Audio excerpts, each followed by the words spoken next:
in his living room. It was a huge picture. It must have been 5 feet high.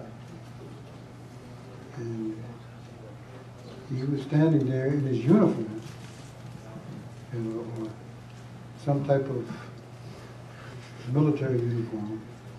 And I thought to myself that, what am I doing here in this room with such a great individual that he was the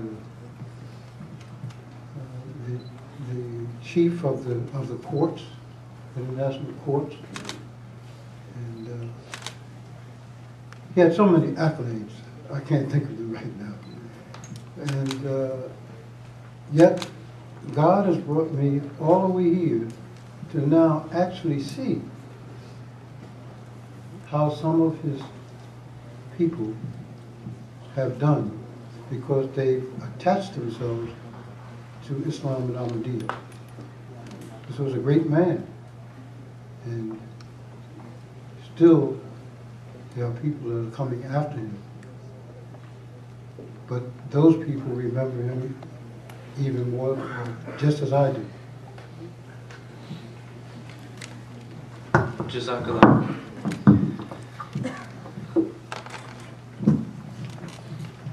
Please make sure that everyone present, you know, there's many stories and this is why we started this program, Mufti Muhammad Sadiq Award.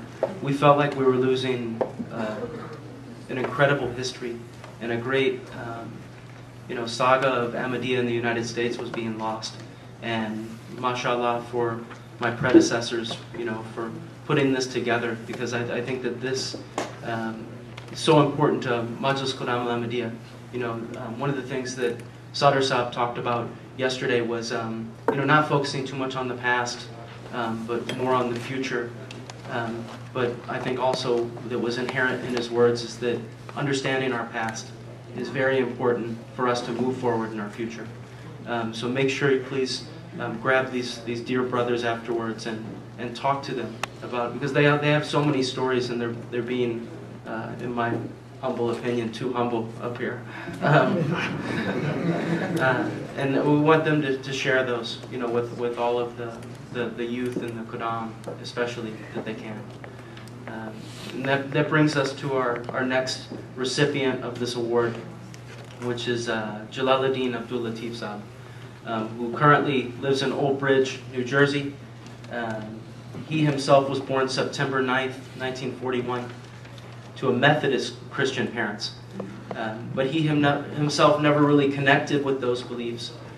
He wound up serving our armed forces, mashallah, joined the U.S. Navy from 1962 to 66, and is actually a Vietnam veteran, having served on the USS Radford battleship. He married in 1966 and now has been married for more than 44 years, mashallah. So everyone, you know, I know that that's been a big topic over the theme of the QRC is the Rishta Nada. So talk to him about, and we'll ask him about those those secrets to a long life of happy marriage. He was introduced to Ahmadiyya Islam by Akbar Tashaka Sahib, currently of the Brooklyn Jamaat, who gave him, you know, which is a very common theme in all of our converts, it seems like, the philosophy of the teaching of Islam. This monumental book, and it was that book that changed his heart. He began attending Quddam meetings twice a week for a couple of months, which was a surprise to his family and friends, as he was never a religious person in the church-going sense, and then decided to sign bayat in May 1972, actually the year I was born. Those who know Jalaluddin Sahib know that he speaks his mind and speaks from his heart. He's blessed with a very candid personality, which is tempered by a great dedication and love of Jamaat and Khilafatul Ahmadiyya. An important and close mentor of his was the late, great Muhammad Sadiq Sahib, who serves as president of the North New Jersey Majlis, or who served at that time as the president of the North New Jersey Majlis, and I'd like to ask him about that in just a moment.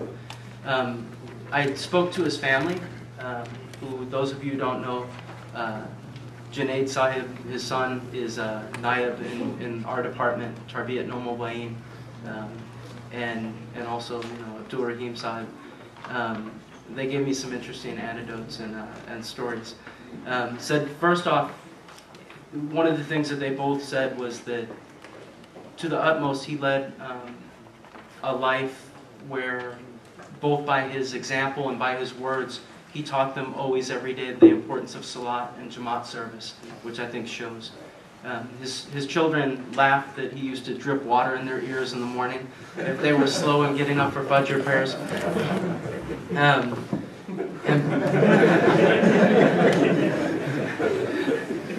And both of his sons, Abdul Rahim and Junaid Sahib, both remarked that he made sure that, quote, we took ownership of the Jamaat and did not approach it as outsiders. And I think that that's a really big thing, especially considering that they were the only African-American family in their local majlis. And so that's important, to, I know we've got some converts here, some no mubayin, including myself, and I think that that's a really important thing to take away, is that, take ownership of this Jamaat. The Jamaat is not something separate from yourselves. You're now the Jamaat. This is really part of some wonderful teachings that they shared with me. Another quote of his was, don't let anyone keep you away from the Jamaat, and to always be very particular in paying chanda. He stated that always pay your chanda first out of any money that you earn before spending on anything else. To Jalaluddin Abdul Latif Sahib, paying chanda and being connected with the Jamaat and doing Jamaat work are the solution to literally any problems. Latif Sahib also holds a notable interest that I wanted to mention in promoting natural health and therapies, especially eating well, eating healthily and taking care of yourself. And I think that's more important for us to start paying attention to. Upon retiring after decades of career in communications as a central office desk technician in the communications field, he fully dedicated himself to Jamaat through the Waqfi Gharzi program. I'm sorry, Arzi. Got an extra Q in there. Sorry. He was blessed to take his Hajj in 2002. His other extensive travels include Rabwa in 1975, which was just mentioned, as well as Bangladesh Jalsa, Ghana Jalsa, several UK Jalsas, and traveled Europe following Khalifatul Masih Khamis during his Khilafat Centenary Tour. He served many capacities, including Qaid New York, Zaim Ansarullah, and National Amla of Ansarullah as Secretary of Waqf Jadid. So, without further ado, I would like, if you could please share one thing that was brought up that both of your sons mentioned is that you had a very close relationship with your mentor. And I wonder if you could share something about that with us. Assalamu alaikum.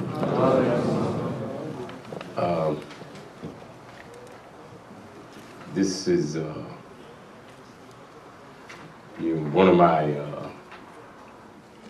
of my favorite subjects is talking about Muhammad Sadiq.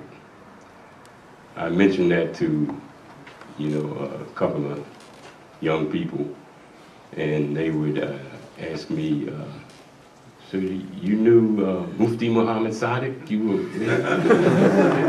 So I said, I'm old, but I'm not that old. You're talking about 1920. I said, do you think I look like I could have been here in 1920? That's when I started on the health kick.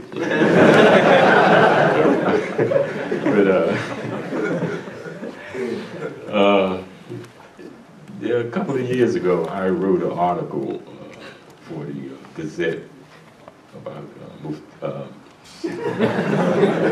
about Muhammad Sadiq, called, it was entitled Muhammad Sadiq, the Urban Sufi. And so look around, maybe there's just outside of the Ansar that is here in my family, I don't think there's here who might remember him, but everybody can attest to that was a suited title for him. He was my example of Ahmadiyya in practice. As I said, I came in 1972. The Jamaat was not quite what it is, what you see now. But Muhammad Sadiq was always an example of how to be an Ahmadi. He never looked at anything other than, as we are told, the best among you is he who is the most righteous. And he looked at everybody, no matter what your heritage was, where your country you came from, or whatever you professed, everybody was equal to him. And I came in 1972 with a different kind of a mindset. It was a time in America that was much civil unrest. There was the anti-war, anti-Vietnam War protesters. It was the hippie movement, you know, and the civil rights movement was in full swing, and the persecution and suppression of freedom riders and whatnot in the South was all over the TV. So I came in with a more or less a, you know, militant attitude and nationalistic. And my, all of my friends in those days were so-called Muslims and anti-establishment, which that was the order of the day. If you were African American and living in New York City, which I was at that time, to be anti-establishment meant you got rid of your Christian name, which was referred to as your slave name, and you adopted a Muslim name, but you only did this, you know, on the outside. So everybody was, you know, irreligious or a hypocrite as far as I was concerned, whether you called yourself a Muslim or a Christian. So I didn't pay much attention to, you know, the religious aspect of this because, you know, that's the way I saw it. Muhammad Sadiq, when I met him, he was the first actually Muslim that I met and to know, you know, just upon meeting, because when you met another Muslim, they always had this attitude that, you know, like I know something you don't know, or, you know, I'm hipper than you are, or something like that. But Muhammad Sadiq and the Muslims that I met in Ahmadiyya were the first ones I saw that ever smiled. And it was that kind of love that you saw from him that really kept me, you know, in there.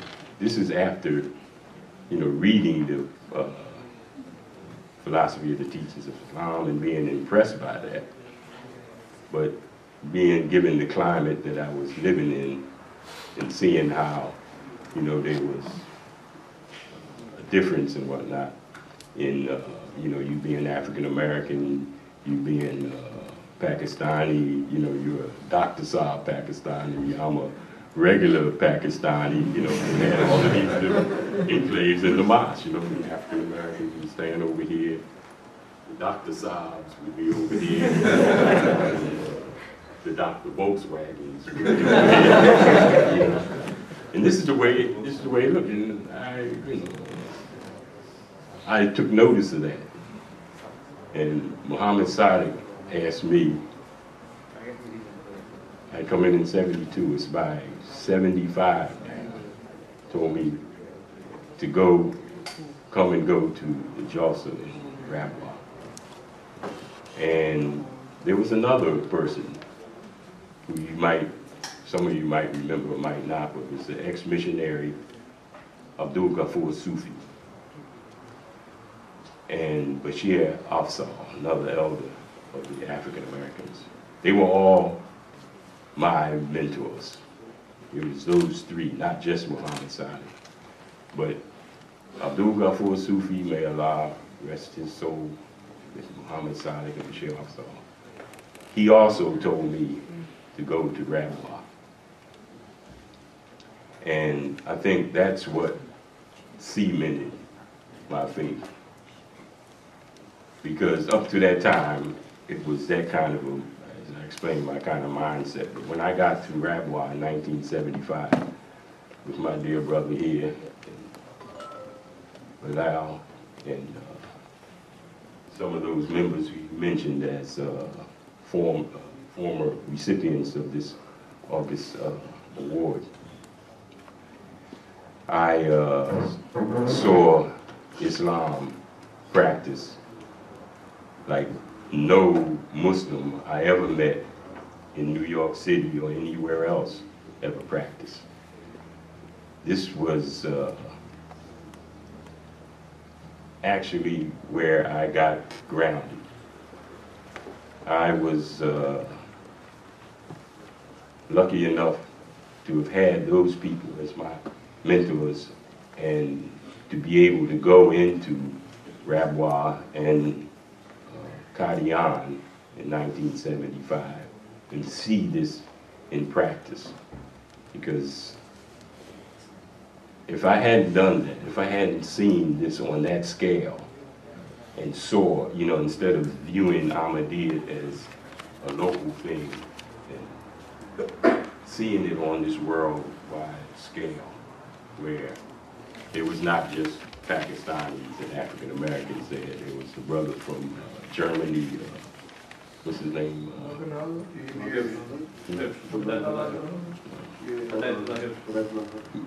Right. He was a young man then, he was coming out of his thing at the time, you know, at the same time I was coming out of mine, we were becoming Ahmadis. And when you were making prayer in a mosque, and your host is telling you, when you finish the prayer, we have to go to this place who are taking us around. And you get up from your prayer and turn to leave immediately like your host asked you to do, and you see the whole mosque lined up to embrace you. All these